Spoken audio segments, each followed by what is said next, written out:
لا بنزين ولا كهرباء. اليابان تقدم مفهوما جديدا للدراجات النارية. اليابان أثبتت مرة أخرى أنها قادرة على تجاوز التوقعات، حيث قدمت مفهوما جديدا للدراجات النارية لا يعتمد على البنزين أو الكهرباء، بل على وقود المستقبل، وهو الهيدروجين. نعم، هذا ليس خيالا علميا، بل واقع سيصبح قريبا جزءا من حياتنا.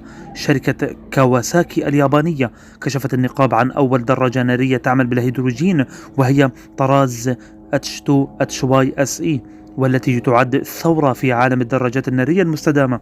تعتمد الدراجات الجديدة على محرك يعمل بالهيدروجين، وهو وقود نظيف أو لا ينتج عنه سوى بخار الماء. تم تعديل المحرك ليعمل بالهيدروجين بدلا من الوقود التقليدي، يستخدم نظام حقن مزدوج لضمان كفاءة أعلى وقوة أكبر.